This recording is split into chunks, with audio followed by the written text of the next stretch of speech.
돼야 되는데 그렇지 않단 말씀이시죠? 저는 이제 그런 것들은 이제 좀 제한적이라고 보고 있습니다. 그리고 뭐 몇 명이라고 제가 말할 수는 없지만 그래요? 네, 전체로 봤을 때 그렇게 많은 비중은 아니라고 보고 있고요. 그리고 당이 제대로 변화하고 그리고 변화된 모습을 통해서 국민들로부터 지지율이 올라가고 비전 제시를 갖다가 그분들이 말하는 부분까지 이제 포용할 수 있는 범위까지 가게 된다면 저는 한동훈계 경계는 좀 모호해질 거라고 봅니다. 지금 징계 문제는 계속 번지는 거 아닙니까? 지금 뭐냐면 김종혁 전 최고도 지금 제명했고요. 한동훈 전 대표 제명했고 배현진 뭐 여기까지 번집니까 지금? 아니 그거는 이제 배현진 의원 같은 경우는 이제 윤리에 이제 제소한 게 이상규 그 당협위원장이라고 하신 건데 그 서울시당에서 이제 그 장동혁 대표한테 좀 쓴소리하는 성명서를 낸 적이 있었는데 대부분의 이제 당협위원장들이 거기에 명단을 올리지 않았습니다. 그래서 그걸 갖다 어떻게 이렇게 서울시당 명의를 할 수 있냐라는 문제제기에서부터 시작이 된 것 같아요. 그래서 이거에 대해서 이제 윤리에 이제 제소를 한 거고 당 차원의 뭐 지도부 인사나 이런 분들은 아닌 거죠. 뭐 이상규 위원장 같은 경우는 당협위원장만 하고 있지 당직을 갖고 있지는 않습니다. 그렇기 때문에 윤리에는 제소가 되면 심사를 하는 것이고 그리고 그게 필요하다고 하면 심판을 하는 것이고 이러한 과정인 거고 심각성은 없다 이렇게 보시는 건가요? 그거는 저는 배현진 의원이 가서 그 윤리위원들을 갖다가 적절하게 제대로 소명을 한다면 저는 문제가 없을 거라고 봅니다.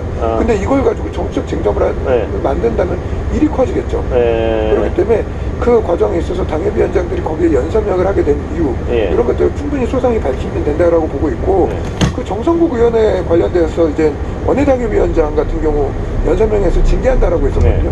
그때는 잠깐 짧은 시간 동안 78명이 연설명을 했습니다. 그 전체 당협위원장의 과반을 훨씬 넘는 숫자고 굉장히 짧은 시간이었는데 아마 시간을 더 뒀다면 더 많이 했었을 거예요. 중립지대에 있는 당협위원장까지 했었는데 이때 같은 경우에는 당협위원장들이 정성국 의원이 유감 표명을 한다면 걷어들이겠다고 했고 정성국 의원이 유감 표명을 했고 그리고 앞으로의 행보에 대해서 당협위원장들에 대해서 어떤 조치를 하는지 보겠다 해서 넘어간 거고 그리고 또 지도부에서 당무감사 결과가 나왔습니다. 근데 이거에 대해서도 공개하지 않고 6월 2일 지선을 위해서 단합된 힘으로 그리고 하지만 이제 문제가 있는 당협은 경고를 하겠다. 하지만 지선 승리를 위해서 하나된 모습으로 가자고 하고 있지 지금 현재까지 징계되신 분이 두 분밖에 안 계십니다. 그렇기 때문에 전체적인 분위기는 아닌 거고 지금은 통합해서 나아가야 될 길이다라고 하는 게 그러니까 징계 논란 이런 건 더 확산되지 않을 것이다 이렇게 보시는군요. 근데 이제 누가 이제 어쨌든 제소라면 그거는 그 징계 심사를 할 수밖에 없는 거죠. 근데 결과는 그렇게 가혹하게 나오고 뭐 이런 상황은 아니다. 분위기는. 저는 그렇게까지 가혹할 건 없다고 보고 있고요. 그리고 그거는 배현진 의원이 슬기롭게 저는 잘 대처할 거라고 보고 있고 그 어쨌든 이제 지방선거 치러야 되고 배현진 의원도 시당위원장으로 당협 구성원 아닙니까? 이기기 위한 선거를 해야죠. 지금 비판하는 쪽에서 전환기 씨 뭐 이런 분들 와가지고 거의 대표를 압박하고 그런데 그런 상황에 대해서 굉장히 비판적으로 보는 국민들이 많습니다. 어떻게 보십니까? 제가 이 방송 나와서도 이제 뭐 여러 번 얘기했던 것 같은데 전환길 씨 같은 경우는 평당원이잖아요. 근데 평당원의 이제 개인적 의견을 갖다가 지도부가 이제 계속적으로 가타부타 말할 이유도 저는 없다라고 봅니다. 그래서 얼마 전에 이제 영화 관련해가지고도 이제 전환길 씨가 이야기했었는데 지도부에서는 이제 장동혁 지도부 같은 경우는 특히 장동혁 대표 같은 경우 지금 지방선거 앞두고 당면 교체, 당원당규 개정 그리고 이제 얼마 전에 제주도도 갔다 왔지만 지방선거를 위한 준비가 솔직히 당대표라는 게 분초 단위로 움직이거든요. 그렇기 때문에 그거에 대해서도 이제 간다 안 간다에 대한 입장을 내질 않았습니다. 이거는 뭐냐면 어떻게 보면 이제 당의 전체적인 그 당직을 가진 공식적인 제안이 아니라 개인적인 제안을 갖다가 그걸 갖다가 당 전체가 그 순간순간마다 그 전부 다 의견을 게재한다면 당무 자체를 할 수가 없거든요. 그렇기 때문에 전환기 씨는 분명히 이제 일정 부분 이제 유튜버로서 그리고 그 말씀하시는 게 일정 부분에 이제 개파나 이제 정책 스피커로서의 입장은 있지만 그게 당의 전체적인 의견으로 우리가 이제 치부해야 될 상황은 아닌 것 같습니다. 선거 전에 어떤 예를 들어서 윤호개인을 얘기하는 분들이나 뭐 다른 그분들하고 더 분명한 국민들한테 보여줄 수 있는 절연에 대한 선언이나 이런 게 있을 수 있습니까? 근데 이게 뭐냐면 그 계속 절연 얘기가 나오는데 저는 이제 왜 절연을 해야 되는지 그러니까 윤호개인을 옹호하는 게 아니라 자 윤호개인 어쨌든 우리 당에 들어오신 분들이 국민의힘에 들어오신 분들이라면 저는 이제 장동혁 지도부가 그들은 이제 그들대로 이제 포용을 하고 제일 중요한 거는 우리 이제 어느 정당에 속하지 않은 소위 말하는 무당층이라고 하는 보편적인 이제 사람들까지 이제 넓혀가지고 설득하는 그 과정이 더 중요한 문제라고 보고 있고, 그들을 설득하려면 절연 선언이나 이런 선명한 어떤 선을 그어야지 설득할 수 있지 않겠냐 이 얘기입니다. 절연보다 더 중요한 건 비전 제시라고 보고 있습니다. 그리고 이제 제일 더 중요한 거는 이재명 정권에서 이제 하고 있는 정책 중에서 예를 들어 이제 부동산 같은 경우는 어쨌든 뭐 정책의 목적이 선했든 그러든 간에 부동산 폭등은 분명히 경험을 했던 거고, 그리고 주거 난민들도 많이 나오고 있는 것도 사실 아닙니까? 그러면 국민의힘이 그거에 대해서 제대로 된 비전을 얘기한다던가, 그리고 청년들 같은 경우, 그리고 자영업자들 굉장히 어렵지 않습니까? 외교 문제 이런 것들에 대해서 먼저 비전 제시를 해놓고 그 다음에 이제 정치적 절연이 되는 모든 이야기를 해야 되는 거지, 정책적 제안 가 바뀐 거 아닌가요? 아니죠. 철학적 선언을 해놓고 우리 정상적인 어떤 그 개혁 이런 거랑 떨어진 어떤 이 정상적인 당이다. 이제부터 정책을 우리 얘기하겠다. 이렇게 돼야지 순서가. 정책 얘기하다가 거꾸로 가는 거 아닙니까? 이거죠. 계엄에 대해서는 국민의힘은 찬성한 적 없다, 반대다 라는 얘기를 탄핵. 아무리 해도 계속 결연해라. 탄핵에 대해서는 찬성하는 분도 있고 반대도 하는 분들도 있지만 그 부분도... 탄핵에 대한 근데 법적 판결에 대해서는 전부 다 당에서 존중하고 있지 않습니까? 제일 중요한 거는 그건 탄핵에 대해서 찬반은 있을 수 있는 거 아닙니까? 국민이 누구라면. 근데 그걸 갖다가 법적으로 받아들일 것이냐, 법적 판단을 갖다가 안 받아들일 거냐, 이게 문제인 것이지 기본적으로 법적 절차에 대한 그 부분에 대해서 당연히 인정하고 있기 때문에 아무리 절연이라고 말해도 계속 또 절연할 거냐 큰 늪에 빠질 수밖에 없는 것이죠. 다 됐습니다. 이렇게 듣겠습니다. 정말 짧네요. 고맙습니다. 조영술 대변인.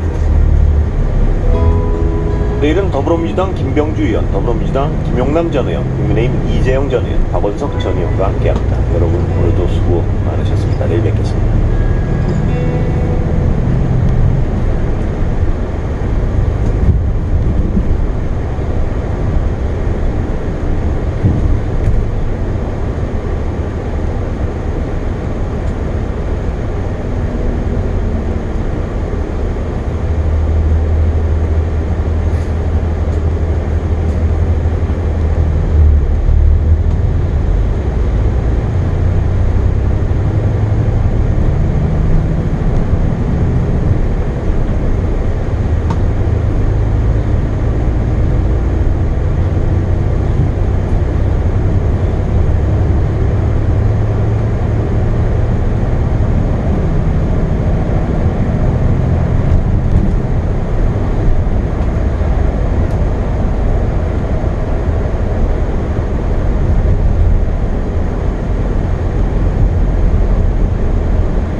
상계 통계 정치 토크쇼 정치 인싸 인사해주세요. 네, 안녕하세요. 조영입니다.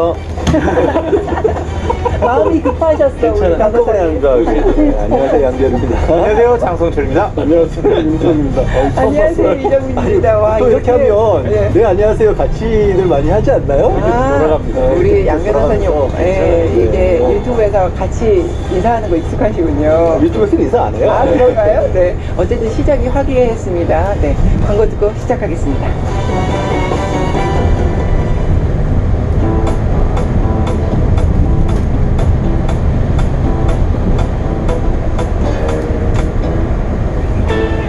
유쾌한 정치 토크쇼 정치인싸 네, 지금 여러분께서는 이케상케 통쾌 정치 토크쇼 정치인사와 생방송으로 함께하고 계십니다. 휴대폰 문자 샵 8001번으로 목소리들 보내주십시오. 짧은 글은 50원, 긴 글은 100원의 정보 이용료 있고요. 스마트 라디오 미니와 유튜브 댓글은 무료니까요. 네, 여러분의 목소리를 아주 소중히 잘 읽고 있습니다. 자, 오늘은 국민의힘 이야기부터 해보겠습니다.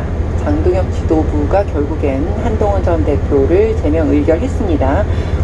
시기의 문제일 뿐이지 다 예견된 수순이다 이렇게 얘기를 하는데, 이게 일단 발생이 며칠이 지났으니까 여기에 대한 평가들은 많이 하셨을 것 같고, 그래서 이 이후에 어떻게 전개될 것인지에 대해서 초점을 좀 맞춰보겠습니다. 한동훈 전 대표와 장동혁 대표의 앞으로의 행보라든지 국민의힘의 이 여파는 어떻게 전개될 것인지 이런 얘기를 해볼 건데, 먼저 한동훈 전 대표는 즉각적으로 기자회견을 열어서 반드시 돌아오겠다라고 얘기는 했지만, 뭐 언제 어느 때 어떤 방식인지 이런 것들에 대해서는 구체적인 시나리오까지는 아직 안 짰을 것 같은데 어떤 구상이 있나요? 구상이라기보다는 이제 상황에 따라서 유연하게 움직일 수밖에 없잖아요. 뭐 주체적으로 결정할 수 있다는 거는, 예를 들어 이제 강제 무소속이 됐으니까 6월에 있을 지방선거와 같이 치러지는 국회의원 재보궐선거에 뭐 출마할 수 있다, 뭐 이 정도는 생각할 수가 있겠는데, 이게 총선이 아니다 보니까 지역을 잘 잡아서 나간다 하는 게 불가능하잖아요. 지금 확정된 재보궐 지역은 4개고 앞으로 뭐 각 당의 광역단체장들 후보 경선 결과에 따라서는 어디가 비고 뭐 이런 게 나올 거 아니에요. 근데 그때까지는 또 모르는 겁니다. 또 어떤 면에서 보면 이 4월 30일까지 국회의원 자리를 비워줘야 되거든요. 예. 근데 만약에 후보가 된 국회의원이 출마하기 위해서 사퇴하는 시한은 5월 4일인가 그래요. 맞아요. 한 4날 있잖아요. 예. 지금 그러니까 올해 6월에 재보궐선거 안 만들려면 그때 관둬도 돼. 그러니까 그럴 수도 있기 때문에 나는 어디를 가겠어, 뭐 한동훈 대표는 어느 지역을 유심히 보고 있어 하는 게 의미가 없을 수가 있어서 출마에 대해서 뭐 열어놓고 생각할 수는 있겠지만 출마한다 안 한다 말하기가 참 연구스러운 상황이고, 어쨌든 돌아오겠다는 얘기에 그 방점을 둔다면 예. 1번은 그거예요. 이 징계가 참 잘못된 거다. 잘못된 거니까 원복될 수밖에 없다는 거. 그리고 더 나아가서는 내가 물리적으로는 떨려나가지만 절대 내 의지가 아니다. 내가 당대표도 했고 이 당에 대한 애정이 크고 반드시 돌아와서 당을 위해 일하겠다는 의지 표현, 이 2가지 정도로 저는 생각해요. 그래서 이제 지금 왜 이 한동훈 전 대표가 징계를 당했느냐에서부터 그럼 앞으로 행보 내지는 돌아올 수 있느냐가 저는 정해진다라고 보는데, 다른 문제를 두고 갈등이 있어서 뭐 정치적으로 논쟁이 될 수, 거리가 될 수 있는 걸로 해서 저는 쫓겨났다고 보질 않고, 내란 그리고 탄핵을 두고 양쪽이 완전히 다른 입장이었기 때문에 쫓겨났다라고 보는데, 지금 국민의힘의 지도부라든가 국민의힘을 어쨌든 떠받들고 있는 지지층은 탄핵에 반대했던 분들이고 내란을 개몽이라고 하는 분들이 더 많이 들어와 있는 상황이잖아요.